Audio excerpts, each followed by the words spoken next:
Nice. Okay. Looks like the stream is deleted on Facebook. That's not cool. All right. My Facebook prison again? Man. No, but so I think Facebook put some controls on as far as live streaming is concerned. So Patriot Property Buyer wasn't eligible. I think the account's too new. So I was putting it on my account, and then no, it's still on there. And then I was just going to stream it to Patriot. It's still live on the website, which is fine, but I went in all places at once. Yeah. Go to the link when you're ready to start. I'm trying to make this happen now.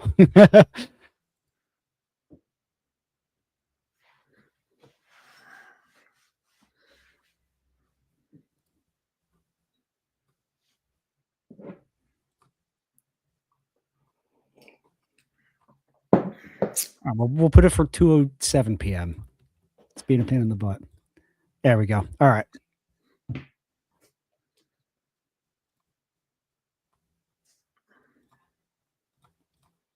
Okay, and we're back.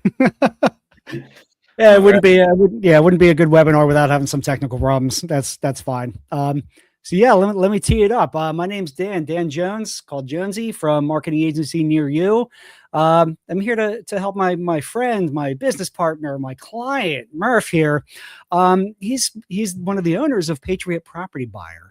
And we're going to be talking about creative financing for commercial properties in particular, a way to sell the asset and keep the income, which as an investor myself is a very, very, very appealing option.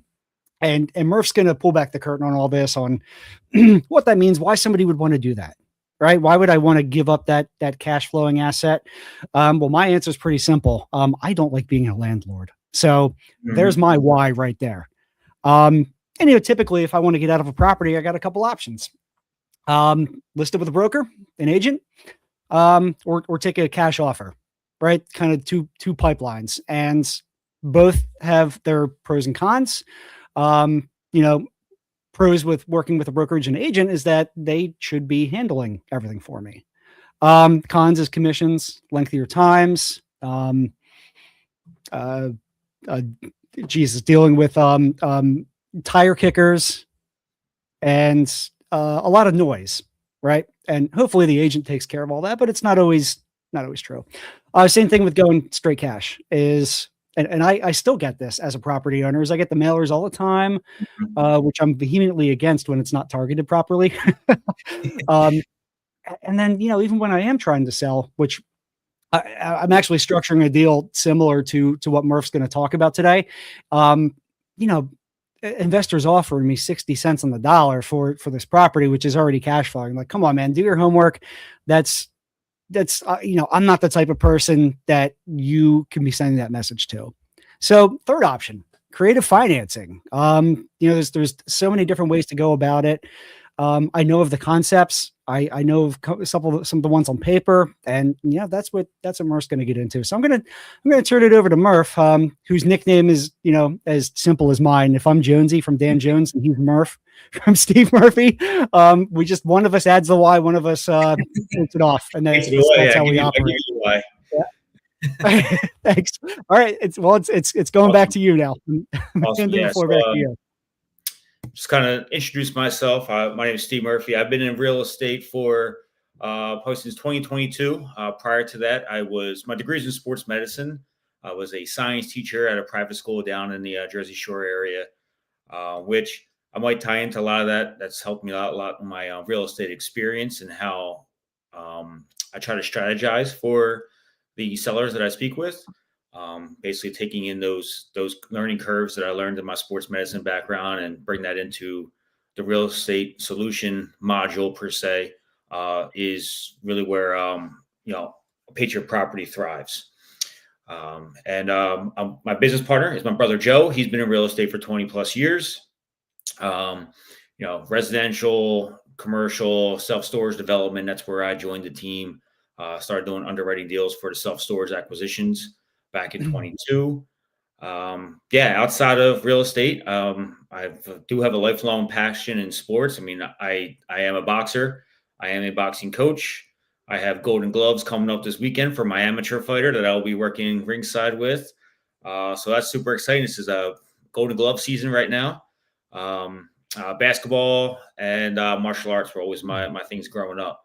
But still to this day, I carry the love, and I still box every Saturday. It's the greatest sport on the planet.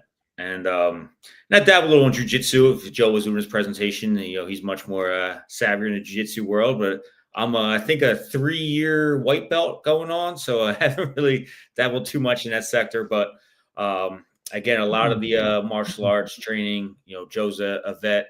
A lot of the military training establishes our core values on our business here. But, yeah, and I just want to chime in with that because, Patriot itself is a new entity, but you guys are not new when it comes to development and commercial real estate at all. It's going on decades of experience at this point. Yes, 100%. Like I said, we have 25 plus years of experience between us both. We are somebody who utilizes a network, utilizes relationships. Joe and I both are been in masterminds or a part of masterminds. We believe in the true value of networking and building your sphere of influence, and utilizing those networks to help our sellers out in any different types of distress situations. Primarily, what I am talking about are distressed commercial properties. So this is really where we're going to see this seller financing structure come into benefit. Those owners versus your traditional route, as Dan was talking about earlier. I think I might have kind of ad-libbed a little bit into this already. Patriot Property Buyer, we are veteran owned. On my partner's half, he's the vet. I'm the guy who wished he was the vet, but I did the good old traditional, the American dream of going to college. And here I am, no longer utilizing that asset, but I learned the hard way where I needed to be and where I was going to end up. Patriot Property Buyer, we believe every property owner deserves a fair, honest, and stress-free way to sell. Founded on the values of service, integrity, and community. We help New Jersey families, and not even in New Jersey, but even commercial around the country. Help you guys establish freedom with problem solving and coming up with solutions to help you out in your particular distress situation. We promise, to treat you with fairness, respect, empathy. We prioritize your needs and work to provide solutions that truly benefit you. And again, my background in the sports medicine, when I started out in real estate, I had a lot of, limiting beliefs on, never going to school, never really learning real estate. And then you realize that you don't learn real estate, you do real estate, and you learn as you do. But one of the biggest things that, one of my coaches, Joe, was coaching me, said, this is no different than what you're dealing with your patients in the sports medicine world, right? You are understanding their problem, you're diagnosing the problem, and you're creating solutions. And when that was explained to me, the whole real estate game changed for me in the sense that, everybody has a different situation going on, and to truly have a meaningful conversation and to dive deep and to understand what is driving this person to sell the property really allows me to come up with a solution, which again, dealing with the different structures of how to purchase these properties comes into play. So again, who is this for? For owners looking to simplify their operations, right? Step back from their daily management and, find a way for seller financing to be beneficial for them on the income side of things. Planning for retirement.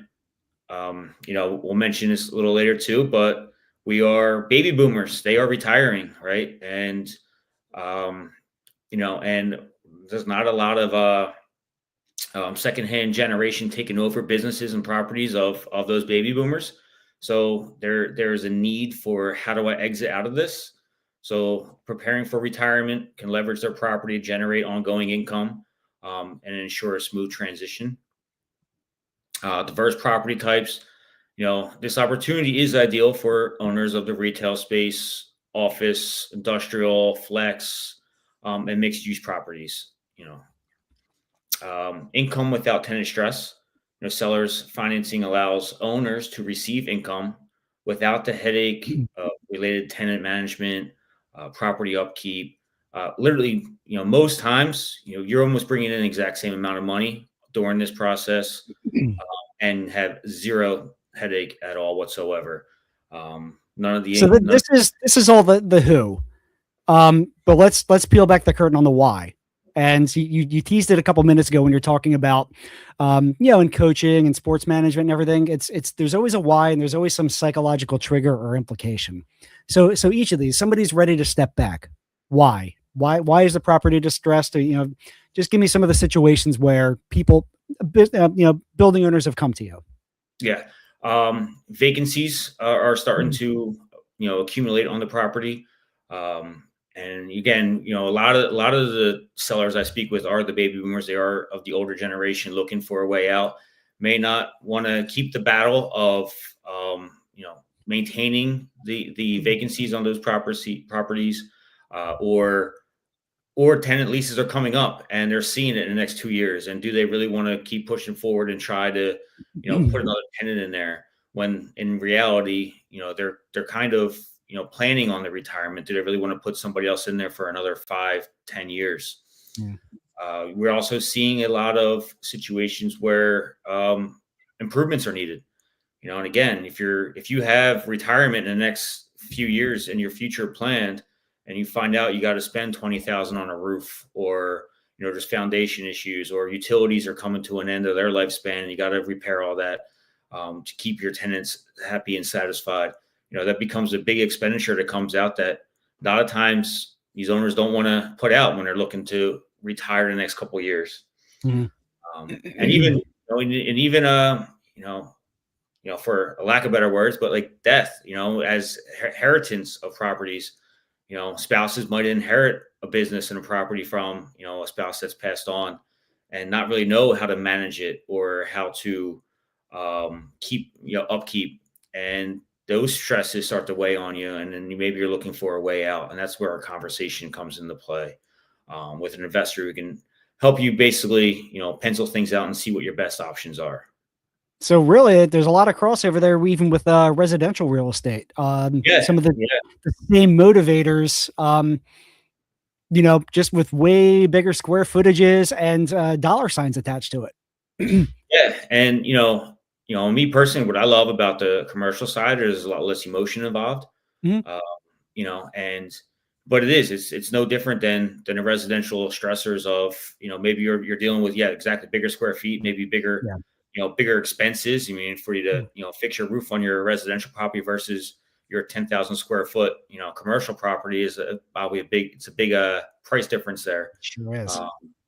And also you're dealing with tenants. It's not your personal property. You're dealing with a property where you have one or multiple tenants in there that you need to keep satisfied, and you need to keep up, making sure those, they're making their payments, and they're putting their side of paper to the maintenance that gets involved on their end as well, depending upon how you have your lease structures set up. Are we move on to the next one? Yep. All right. The commercial exit dilemma, right? So, Jones, you touched on this earlier. Many owners think that your choices are either, hey, contact a broker or accept a cash offer. That either one of those options can be great, and that can be the answer, but a lot of times it's not, especially in a distress situation. So there is a third path where we can kind of create a more of a win-win scenario for not only the seller, but my financial partners involved, and everybody that's involved, to find a way where we can all walk away feeling satisfied with the outcome of the purchase. And that third path really forks off into almost unlimited, just depending on the scenario of the building, the numbers involved, and what the goals of each party are. Yeah, and that's really where it kind of ties back into, like I said, the medical background, right? I always kind of correlate the conversation you have with sellers. Like, look, if you were sick and you're going to the doctor's office, you're prepared to answer some uncomfortable questions about your body, right? And I think what gets overlooked a lot of times in real estate is that those tough questions are never asked. They're never discussed. And in reality, when you really get down to the nitty gritty of a person's situation and the property's condition, you can really help come up with a solution. I mean, you're not going to go to the doctor and tell him your ankle hurts, and then he's going to, ideally, a good doctor is going to ask the right questions, do a little history. That's the most important part of diagnosing injuries is the history. Ask the right questions, do the right tests, and come up with a better solution versus go ahead, go put a boot in, and I'll see you in 2 weeks if it's not better, right? That's not what you want to do. You don't want to just come out with a solution right off the bat. You really can't come out with a solution if you don't understand what's going on. So that's why I harp on the opportunity to at least, pick up the phone and have that conversation, with us over at Patriot Property Buyer, because at least we can have a true, honest conversation about the business, about your situation, and come up with a solution. And look, that solution might make sense and might not. And then maybe you decide that the broker's the way to go. But at least you're getting honest feedback and you kind of know what you're working with. And that's something you can probably determine pretty quickly on a call. 100%. Yes.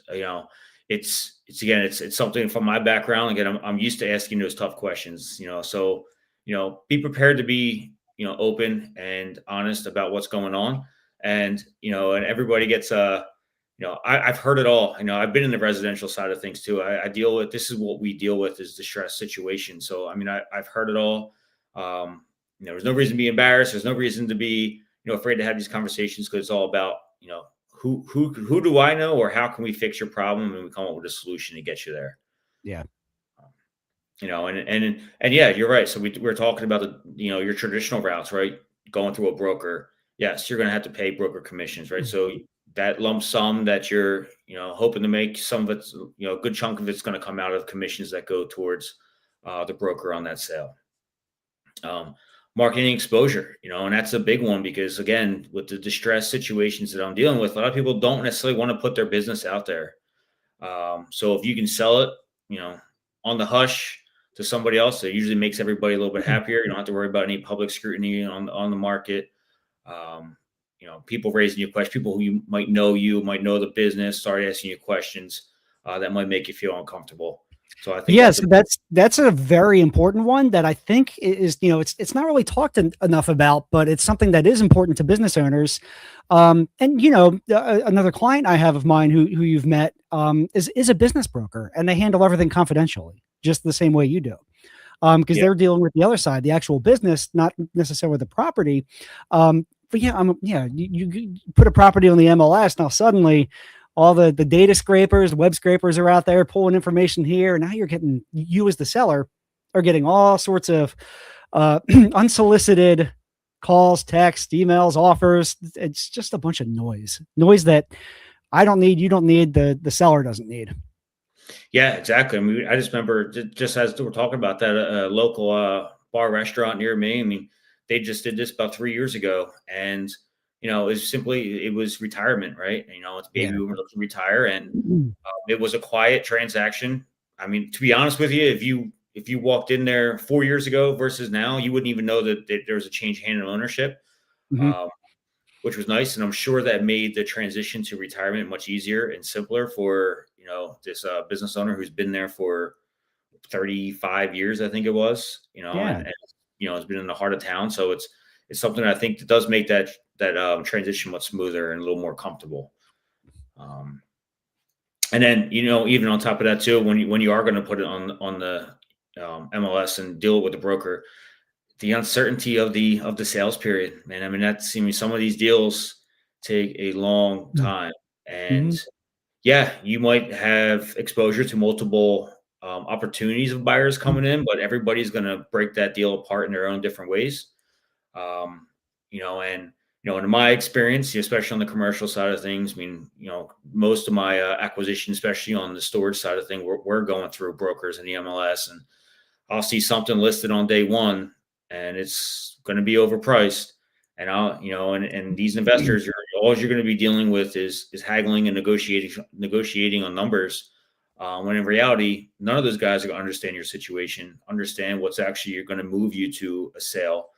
Joe, my coaching me on that, he said, look, everybody thinks numbers are what matter, but that's not always the case. Sometimes terms, sometimes people don't need to sell. They can hold on to it and they want to sell, but they don't need to sell right away. Right. Sure. it's something where they could be super happy with taking a monthly income and letting this prolong for a few years.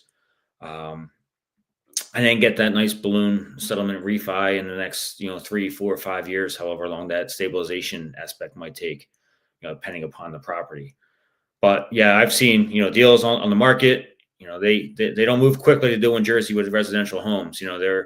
They can take 6 months, 9 months to a year. And there's going to be a lot of long due diligence, a lot of long aspects there where there's going to be a ton of uncertainty on that. And that's never, a route you want to go, especially in a distress situation where maybe you do need to make a move sooner than later.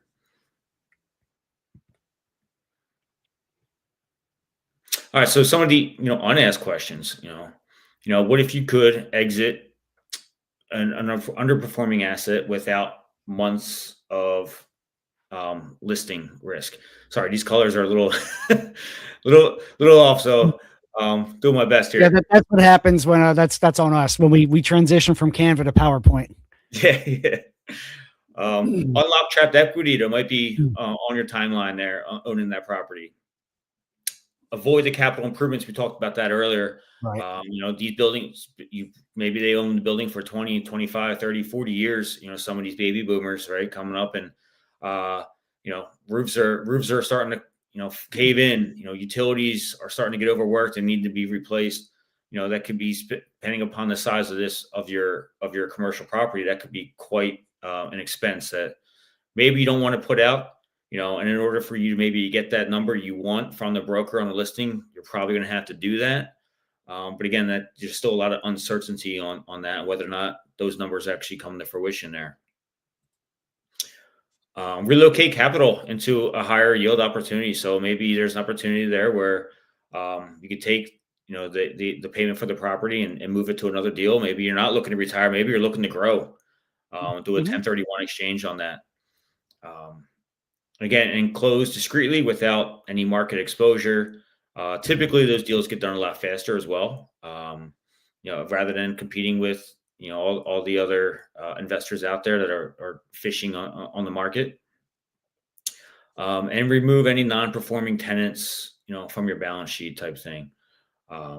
Again, so it takes away all the headaches. Again, if we're doing like a seller financing option, you don't have to worry about the stress of tenants not paying, maintenance dues not coming through, tenants not renewing leases, and anything along those lines dealing with the tenant side of things. You're no longer a landlord. You're no longer the phone call that when things go wrong goes to you, but you still get to keep that income coming in. So the seller financing, basically, how does it work? Seller financing, you act as the lender, allowing buyers to make payments over time instead of paying at a full cost. Down payments typically it's going to be a value that satisfies the seller. Maybe it helps them. I always joke, maybe they want to retire and they want to buy that boat. Well, maybe that down payment helps them, get a boat or put a down payment on the boat, depending on how big they are, ambitious they are in the waters there. Maybe they want to move and retire down south, but that down payment might help them, transition to the next phase of their lives. And then, and also obviously provide some immediate cash flow at the closing table. Mm-hmm. But then we're going to structure payments, and the payment structure, this is a lot of where I don't want to call it negotiation. This is where the conversation comes into play. What number can work? Obviously, we have to look at it too on a a monthly income basis. What we're bringing in now. What we can take from that to help the owners. Keep them satisfied month to month. Typically, I do try to structure like a 5-year lease, so 60 payments and then a balloon refi. So that gives us, it doesn't have to take 5 years. I mean, depending upon how long it takes to stabilize. It also allows capital improvements to come in because we're not necessarily paying that big chunk up front. We're paying a smaller chunk up front that satisfies the seller, allows them to transition to the next phase of their life. And then they get to keep a monthly, we call it mailbox money, interest-free money. It is just free income until that balloon happens. So it's not A lot of times we structure it so it's not decreasing the value. It is interest only payments that you're going to accrue over the time until we're ready to stabilize and pay back that balloon payment. And a lot of times, again, that number is structured to work damn near close, if not more money than what you're bringing in with all the headaches of owning the property. So financial advantages, higher purchase price. Yeah. A lot of the deals that we're working now, it's structured off of their ask price. So seller financing results often result in a higher selling price due to the attractive financing terms offered to potential buyers. A lot of times, just do easy numbers. Maybe you're asking $1 million, but those interest only payments may add up to an extra $250,000, $300,000. So you're actually, at the end of it all, your total profit is going to be about 1.25, 1.3, right. Whatever it are. So technically, you're actually getting higher than what you're asking, which is, done. Yeah. All day. Yep. And again, the situation, a lot of the, deals when we first started, before we were reaching out and having these conversations with property owners, we're going through the MLS and talking to brokers, and it was super rewarding when obviously you're going to get a ton of offers that are going to be under ask value, but then you come in and we say, hey, look, I can give you your full ask price, and to be honest, at the end of the day, you're making an extra $200,000, $300,000, $400,000, depending upon what those interest payments are.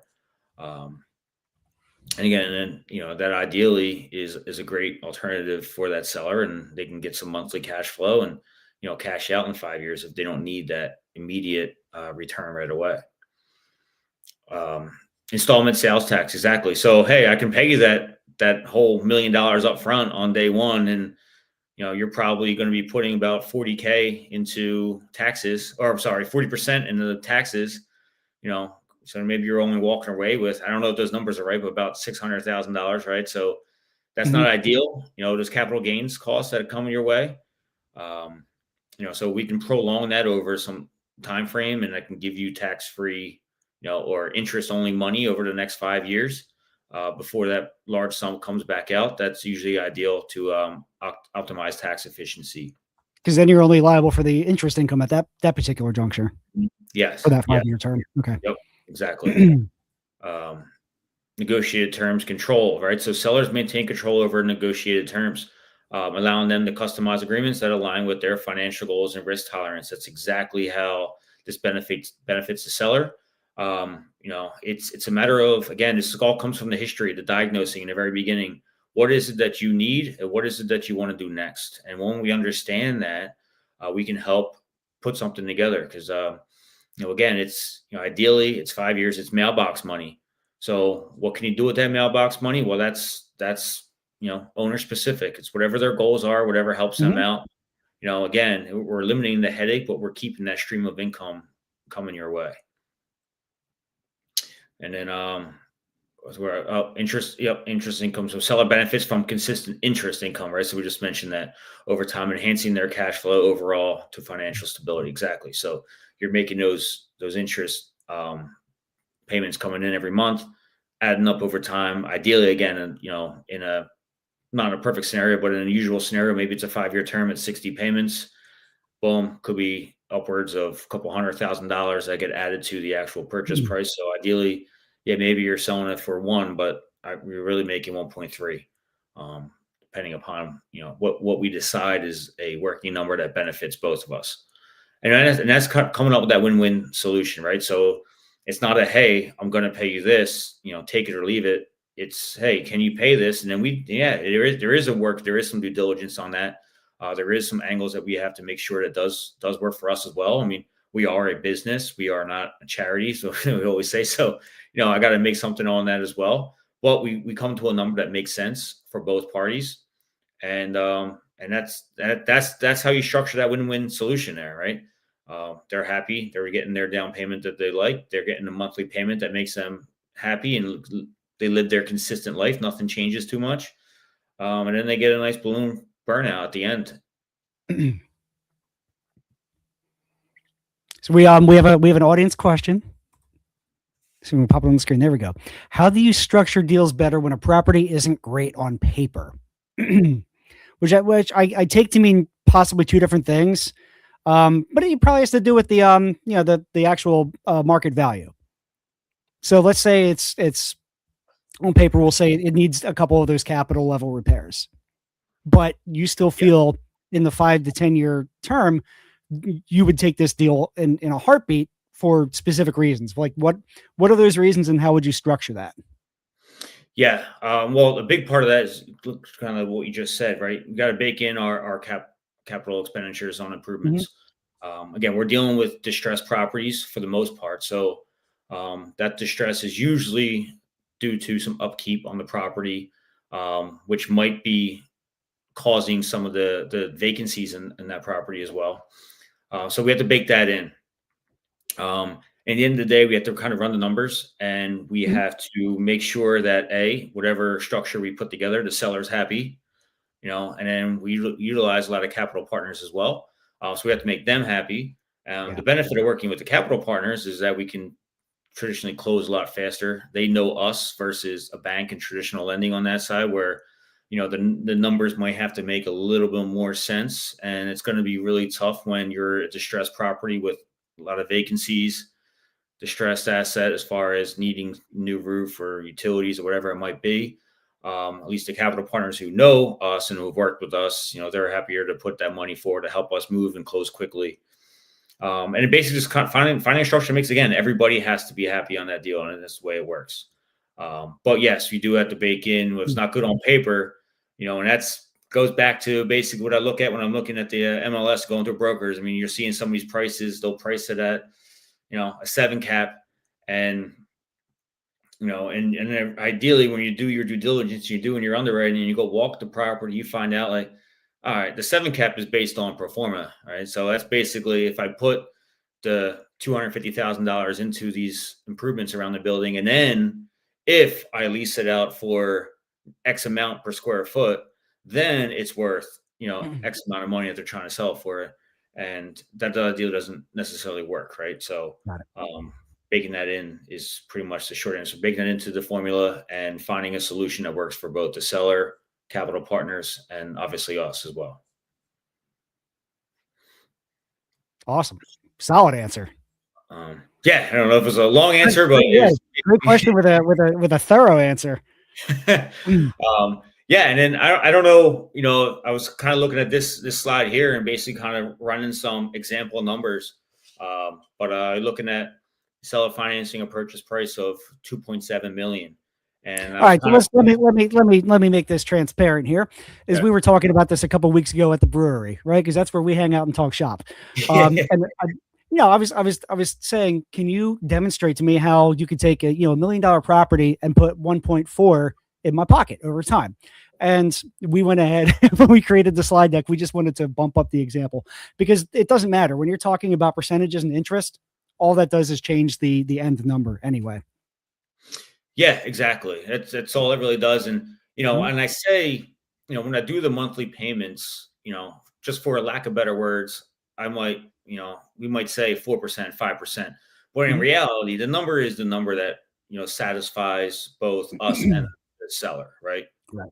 If the values work, it could be, I don't know, 5.8%, who knows? But as long as the number satisfies the seller and their situation moving forward, that's what we're looking to achieve, and, if I was just kind of running through real quick with these numbers, right? If a purchase price of 2.7, I kind of was guessing, okay, well, I'm looking at this as maybe it's a listing on the MLS. And that was kind of my first, scenario here. And then maybe they're offering at a 7 cap, right? So this is a situation where it's 2.7, but guess what? A traditional buyer, no one's paying 2.7. They're going to lowball you. They're going to go in at 2.1, 2.2, because in reality, it's distressed property, right? And we're talking about distressed properties here. So maybe there's some significant capital X needs to be added to the property. Maybe just some vacancies in there. And they're giving us this pro forma number at 2.7 million. But rather than have that seller have to deal with the low ball offers, I can give you your 2.7. I can pay, call it $400,000 down, which is about 15%. Typically, we're about that 15 to 20% down. If I go $400,000 down at closing, boom, that helps that seller move down south, move towards the beach, buy their boat, whatever their retirement dream is in this scenario. Now, in that situation, now the seller's holding the note of $2.3 million. Cool. Well, at a 7 cap, because I kind of mentioned, this is 2.7 at a 7 cap, their NOI should be about $189,000. If it's a true, we do the financials, everything adds up. So it's a true NOI of $189,000, which is about a little over $15,000 a month that comes in. Cool. Well, if I can pay the seller, if they're happy, it's $7,000 a month over 5 years, which is 60 payments. That's an extra $420,000 that they're accruing interest-only payments. Right? So in reality, now I owe them 2.3 in the balloon payment. They've built up $420,000 in over 5 years. So in reality, with the purchase price of 2.7, they actually are profiting $3.12 million on this property that was overlisted for 2.7.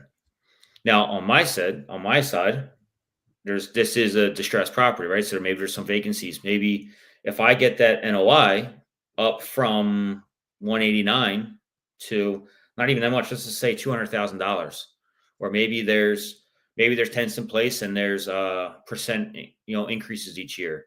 Maybe I do put some money into it to improve the property and those vacant units.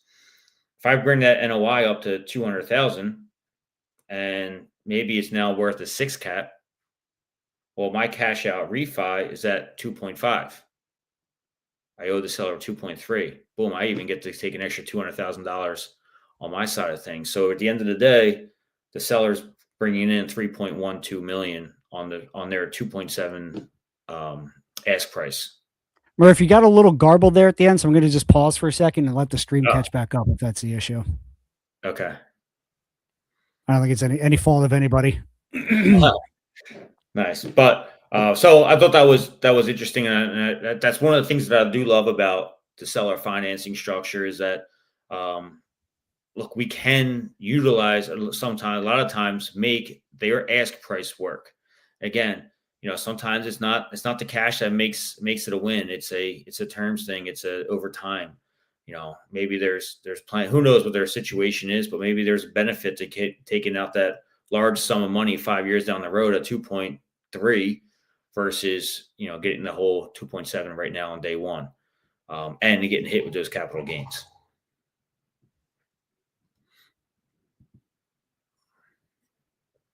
Is it better now? I mean, is it? No, it's still kind of garbled. Okay. It happens. Just pause for a moment here. Okay. Do this.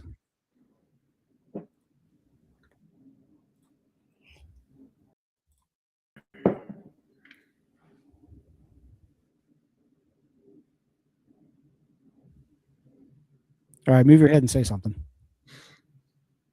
Okay. We good?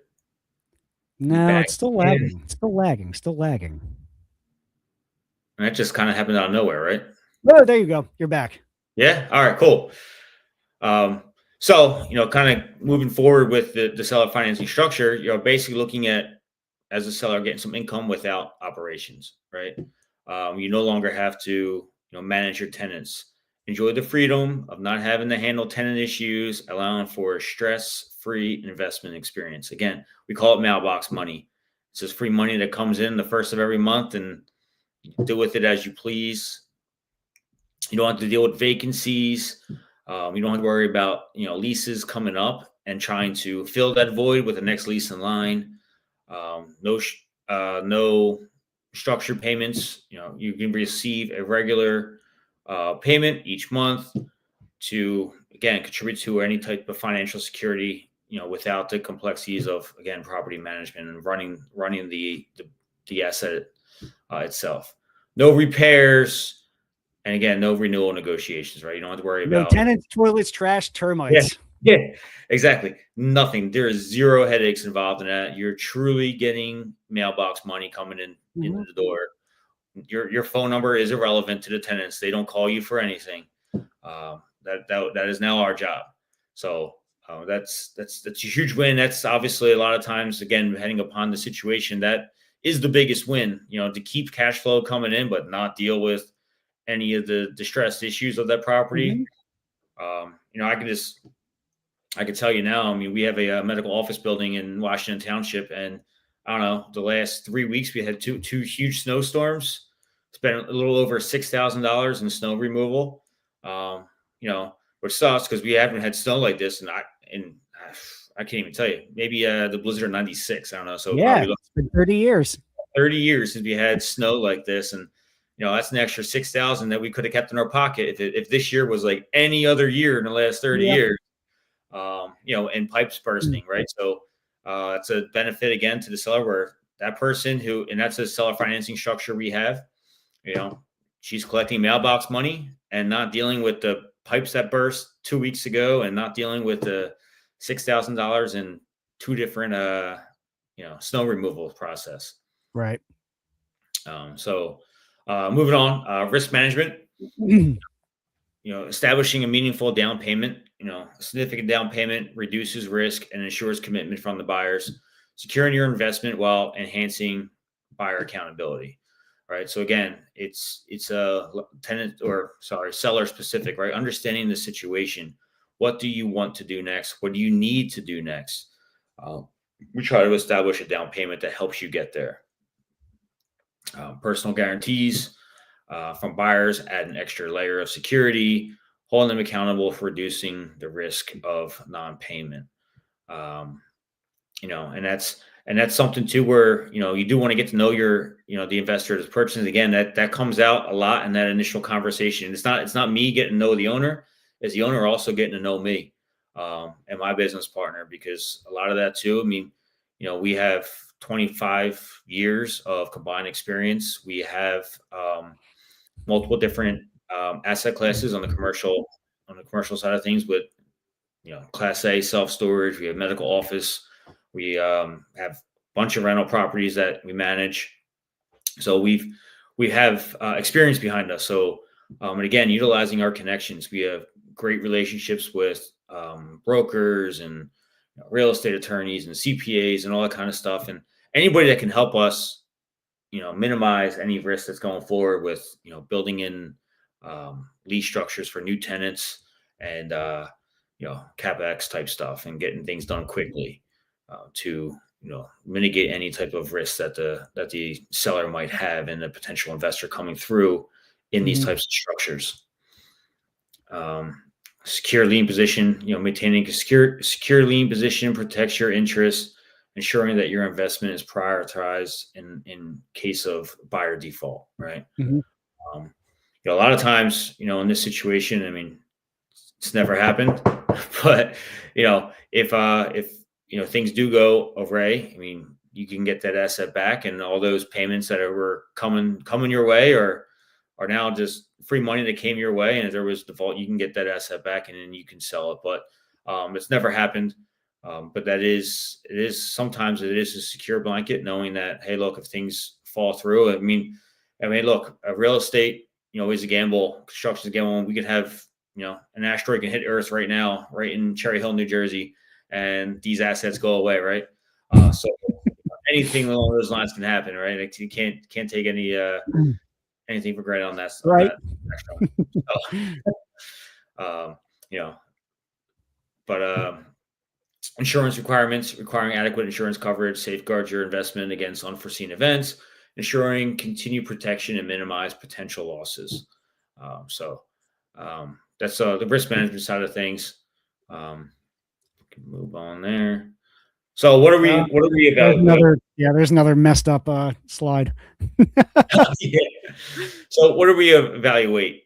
So if your property checks most of these boxes, I would love to talk to you about it and get to know you and get to know the property. We are looking for spaces that are between 5,000 and 30,000 square foot per tenant. So whether it's a multi-unit space, a single tenant space. It's ideally the square footage I'm looking for. Built in 1980 or newer. That helps mitigate a lot of the environmental stuff from previous old buildings. It does help shorten up some due diligence. The older buildings will require a little bit more time on the homework side of things, and just kind of delays the process. So this does make things a lot smoother if it's 1980 or newer. Tenant in place or open to leasing during due diligence, which is important, especially if the major distress is a lack of occupancy, and that's a win-win for both too. So if I can market this property out during due diligence and potentially find somebody that is worth leasing it, and worst case scenario, we don't buy it, right? Something happens, something comes up. Well, you just got yourself a tenant in place, which you didn't have prior to the contract that we signed. And now your income's a little bit higher than it was right before that we signed the contract. So, we are looking for, tenants in place, or the ability to market the vacancies while we're under due diligence. And it also kind of helps us put into perspective what type of repairs, renovations whatsoever would be needed in any of those vacant spaces. If it's a 10,000 square foot space, maybe that tenant only needs 5, and I can lease the other one out separately as well. Sorry, I'm all good. It's what it's supposed to look like. No, it's messed up. It wasn't messed up on my screen when I downloaded really? it. Yeah, that's nuts.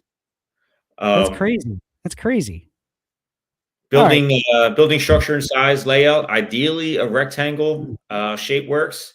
And why that's important is it allows us to kind of easily subdivide. If it's, again, if you're looking at a 10,000 square foot building, maybe it's one big large warehouse. Well, maybe, if it's rectangle, maybe I could divide that up into 5 units, 2,000 square feet a piece, whatever that might be. Obviously, if it's a weird shape, that gets a little tougher to do. And portfolios, obviously, yeah, that's always fantastic. If you have multiple properties, always love to look at something like that. And I think I mentioned it earlier, but ideally we are looking for light industrial type properties, warehouse, flex space, storage, and medical office they're probably the top 2, but we're not shy from mixed use opportunities, retail, strip centers, things along that nature as well. And I think that's it, right? Oh, there we go. Okay, yeah. So that's industrial warehouse, flex building, storage, and like that. I would add medical office in there. That's something that's super hot right now, especially in my market in South Jersey. I mean, we have I always say we're the best medical region in the country between Philadelphia, Delaware, and New York. So I think medical office is a huge luxury that we get around here, and I think it's a strong growing asset.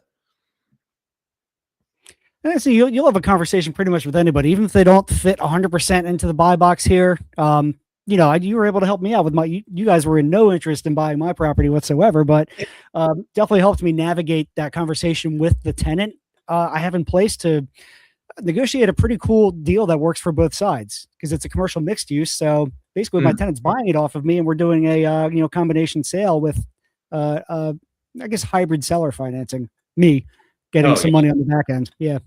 No, that's fantastic. Exactly it. I mean, I literally have a conversation with anyone. And for the most part, the benefit of that is, look, if we could buy it, we would love to buy it. But also just maybe even come up with a solution for your situation. I mean, maybe it isn't something that you even have to sell. Maybe there's a solution out there you don't even know about yet, and I can utilize my network, my resources to come up with a better solution. And maybe you get to keep it. I don't know. But just having that conversation opens the door to what possibilities are out there. And I personally, obviously, I've been doing this for quite a few years now, and having these conversations with distressed sellers. And again, maybe it's my background in the sports medicine where, I do take pride in helping, I guess is the right way to put it. So if it is something that maybe we physically can't buy, but if it's, a situation where I can help connect you with the right people to get you where you need to be, that is obviously a win. So just having that conversation is super important, I think. And if you're shy, just go download the free ebook. Murph will be there when you're ready, but you understand, some people, they want to get a taste first. So Murph's ebook kind of breaks down a lot of the stuff we talked about with some more examples and some things that you should do. Go grab that and then, get in touch when you're ready. Yeah. Maybe it'll help you understand me and then we'll have a much better conversation. Awesome. Yeah. Awesome. Thanks for pulling back the curtain, Murph. That's great info. No, I appreciate it.